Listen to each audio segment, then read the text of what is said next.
Wabarakatuh. Apa kabar ibu semuanya? Baik, Sehat? sehat. Udah pada sarapan? Udah, Udah ya. Udah izin suami? udah. Alhamdulillah ya. Kita lanjut ke materi peningkatan kesejahteraan lanjut usia. Berikut pengertian lansia. Tuh. Jadi menurut WHO ya ada 4, yaitu 4 golongan lansia ya. Yang pertama usia pertengahan 45 sampai 59 tahun ya, ibu-ibu. Selanjutnya lanjut usia 60 sampai 70 tahun. Selanjutnya lanjut usia 75 sampai 90 tahun. Tuh, nah, dinamakan lanjut usia. Selanjutnya lanjut usia sangat tua, di atas 90 tahun.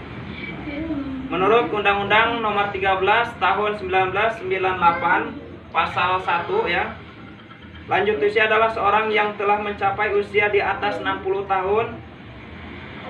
Catatan lansia yang mendapat bantuan PK usia 70 tahun ke atas. Di sini jadi sudah jelas. Emang lansia itu 60 tahun ya, tapi 60 tahun ke atas. Tapi yang berhak mendapatkan bantuan lansia karena sudah ada undang-undangnya, yaitu 70 tahun ke atas ya. Tuh, memang dulu boleh 60 tahun, tapi sekarang udah ada peraturan baru, yaitu 70 tahun ke atas ya. Di bawah 70 tahun tidak mendapatkan bantuan lagi. Selanjutnya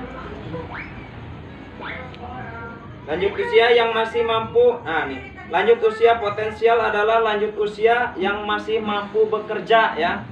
Itu dia masih mampu bekerja untuk memenuhi kebutuhannya sehari-hari ya, masih bisa, misalnya dia berdagang ya, misalnya dia bisa ke kebun dan lain sebagainya, tapi terbatas dengan tenaganya. Terus selanjutnya lanjut usia tidak potensial, apa? Yaitu lanjut usia yang tidak mampu bekerja. Dia misalnya terkena stroke ya. Terkena stroke, dia tidak bisa memenuhi kebutuhannya sehari-hari. Dia hanya mengandalkan bantuan orang lain untuk memenuhi kebutuhannya. Tuh, misalnya mau makan aja minta diambilin atau disuapin. Mau mandi minta dipandiin, itu yang lansia.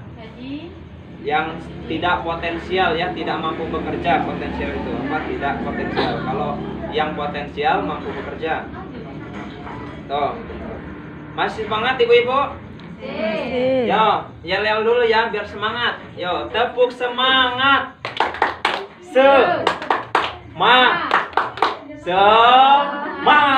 ya, harus semangat terus.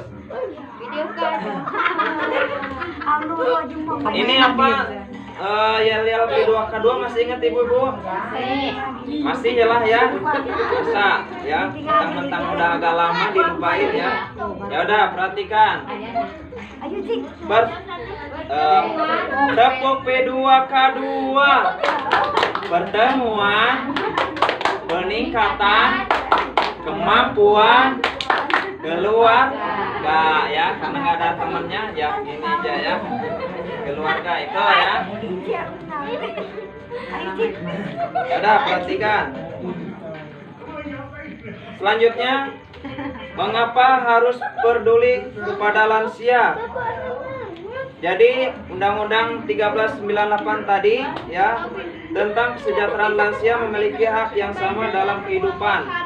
Tuh ya, jadi lansia itu memiliki hak yang sama dalam kehidupan, sama seperti kita ya.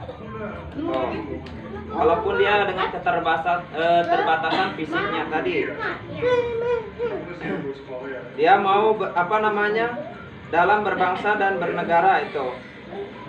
Selanjutnya jumlah lansia yang terlantar meningkat ya. Selanjutnya, nah itu karena tadi ya, karena misalnya anaknya tidak mau mengurusi atau dia menitipkan ke panti jompo dan lain sebagainya, itu makanya terlantar lansianya.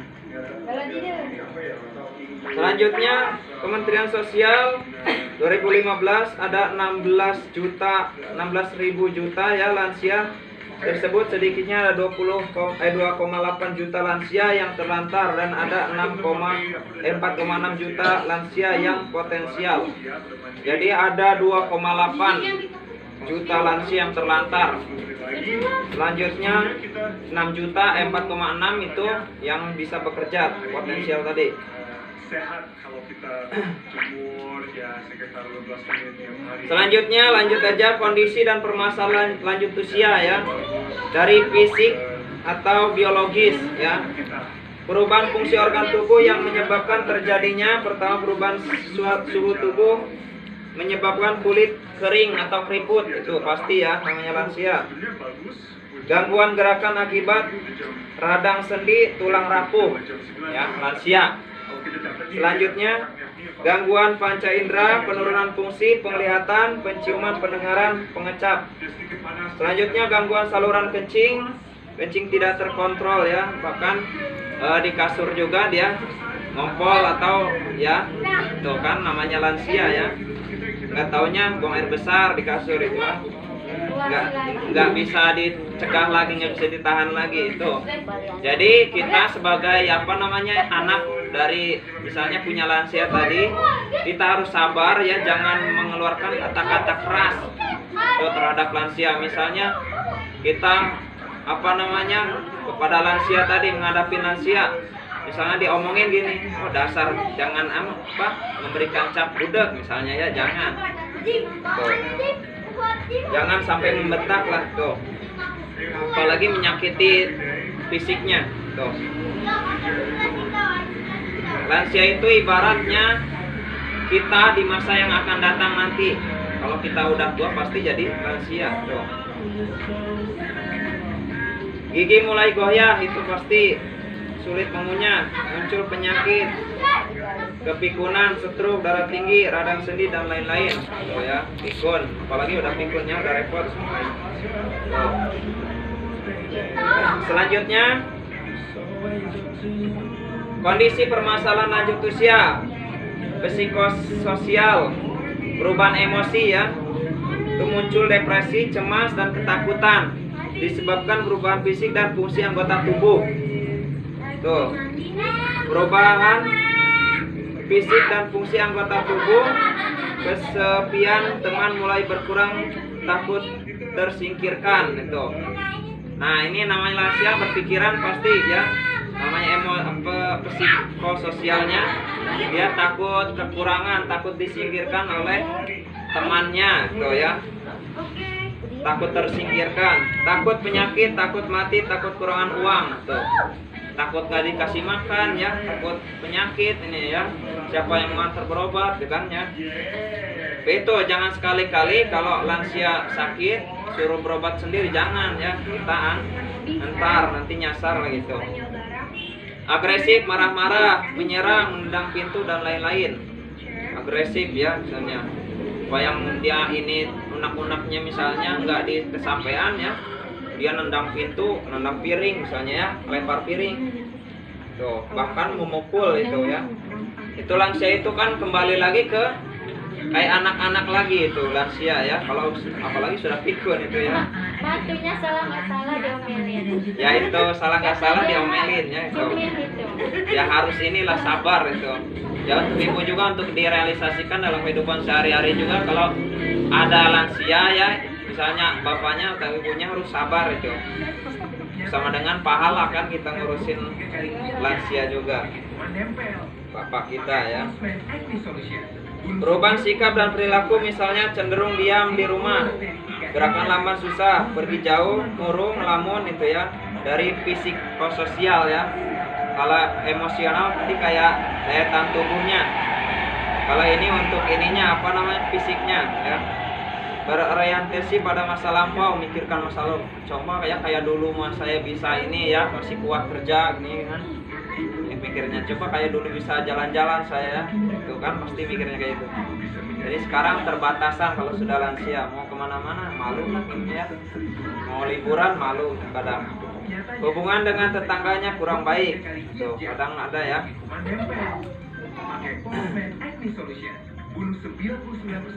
Selanjutnya kita tonton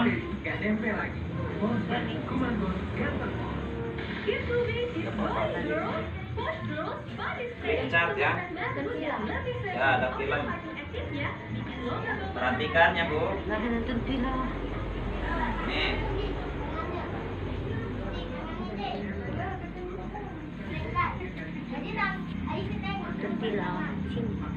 Oh, ada klip catnya, ini bukan film ya. Yang tadi, yang lansia tadi. Nah, nah ini yang tadi saya jelaskan tadi ya. Yang dijelaskan tadi.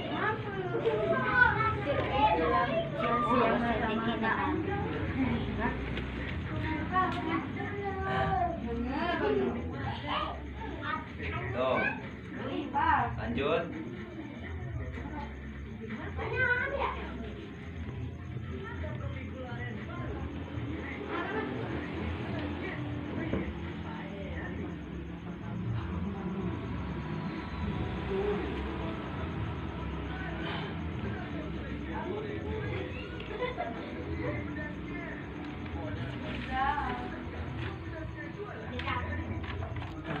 Ini Ram, maskernya dipakai Ram. Nih, mengapa lansia harus mengapa harus peduli kepada lansia tadi ya? Tadi udah diinin ya. Ini di sini amanat Undang-Undang Nomor 13 Tahun 98 tentang kesejahteraan lansia memiliki hak yang sama dalam kehidupan bermasyarakat, berbangsa dan bernegara. Jumlah lansia yang terlantar meningkat nih tadi ya. 16.000 juta lansia. Selanjutnya, sedikitnya 2,8 juta lansia terlantar dan 4,6 juta lansia yang potensial terlantar ya. Tuh, jadi yang masih bisa bekerja juga terlantar. Lansia yang potensial ya. Data menyebutkan lansia mengalami kekerasan dan penelantaran ya. Lansia adalah orang tua yang membesarkan dan mendidik dengan kasih sayang. Itu pasti ya. Yang mendidik kita dahulu kita waktu kecil ya, orang tua kita pastinya dengan kasih sayang tuh, namanya terhadap anaknya sendiri kan. Sebagai lansia kurang mendapatkan perhatian dari keluarga tuh, kadang lansia kurang mendapatkan perhatian dari keluarga. Lansia adalah potret kita di masa yang akan datang. Panti lansia atau jompo terbatas itu ya. Tuh, kalau semuanya dimasukin ke panti jompo ya, itu akan ludak nantinya, akan banyak yang terlantar ya, keberi makan nantinya. Lebih baik kita waktunya kita berbakti kepada kedua orang tua ya. Misalnya ada yang orang tua kita sudah lansia itu, dengan merawat ya, mengurusin makannya, terus mandinya dan sebagainya, itu merupakan pahala untuk kita kalau dalam spiritualnya ya. Tuh, yang lansia. Tuh, dan harus sabar tentunya. Kalau nggak sabar ya kitanya pusing sendiri ya. Tuh, hadapin lansia. Selanjutnya, prinsip melayani lansia ya. Tidak memberikan stigma atau cap kepada lansia. Tuh, jangan si cap. Misalnya dasar tadi ya, budak misalnya. Kita ngomong ini nggak kedengaran ya, susah aja, harus keras terus. Dasar budak jangan.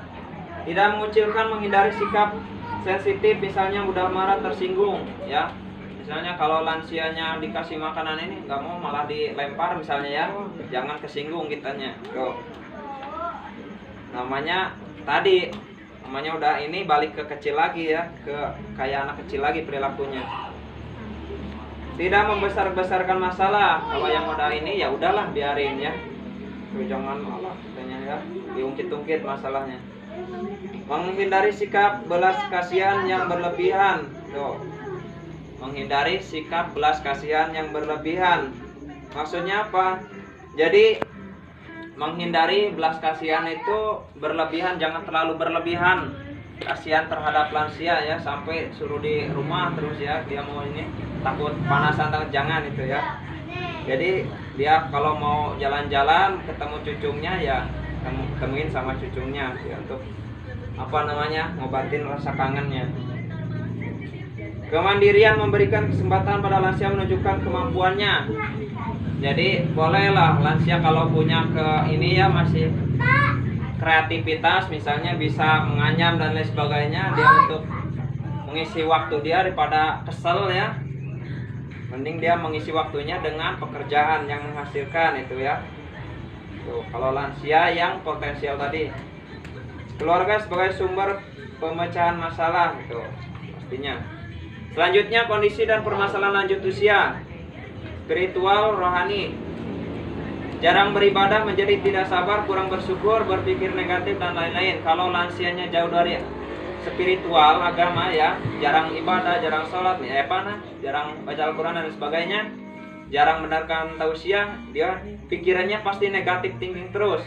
Tuh ya, takut mati lah, takut kelaparan ya, gitu, takut dia tersingkirkan lah ya, tuh, takut dikucilkan, tidak tabah dan menerima kondisi penuaannya karena harus memakai alat bantu ya. Tuh, menua karena harus pakai alat bantu, telinganya harus pakai ini ya, harus pakai kursi roda misalnya kalau ada stroke tadi ya.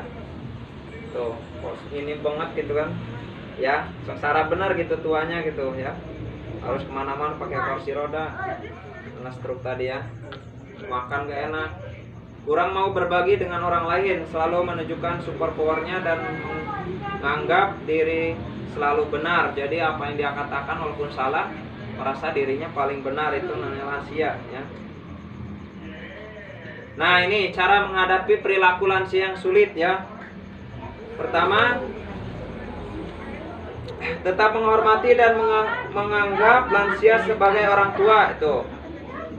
Jadi harus menganggap lansia sebagai orang tua, jangan menganggap sebagai orang lain. Bersikap sabar dan bijaksana terhadap perilaku orang tua, tadi harus sabar. Memberikan kasih sayang dan menjadi pendengar yang baik bagi lansia ya. Jangan lansia ngomongnya dipotong aja lah, ngomong apa, males saya dengerinnya ya. Tuh, kadang kalau udah ngoceh-ngoceh gitu males dengerin, tinggalin, jangan gitu. Terus selanjutnya melakukan pendekatan pribadi, misalnya dengan meminta nasihat pada orang tua lansia atau lansia ya, orang tua lain misalnya, gimana sih cara ngadepinnya ya, sharing. Beri kesempatan terhadap apa yang disukai lansia, termasuk kapan ia mandi, apa yang ia mau makan, apa yang ia mau kerjakan sepanjang tidak membahayakan dirinya. Jadi berikan kesempatan. Kalau dia mau ini ya mandi ya, kita tuntut. Dia mau pakai baju ya, cariin baju yang layak ya. Mau makan, beliin lah ya, makan yang jangan sama mie terus misalnya ya. Kasih apa, tempe, kasih ini ya, ikan seminggu sekali atau sebulan sekali misalnya kalau nggak mampu ya. Lansia ini sukanya pembohong. Misalnya ya. Saya ini begini nyok lanting. Jangan dikasih kelanting ya. Kamu apalagi lansianya kesinggungan itu. Udah ini kasih, kamu mau bunuh saya katanya, biar ya itu kasih kelanting, kurang ajar misalnya ya. Tuh, kasih makanan yang keras-keras itu, kelanting kayak Dasar cucung katanya. dasar kurang ajar katanya ya. Tuh, harus menghindari itu ya. Punya gigi planting.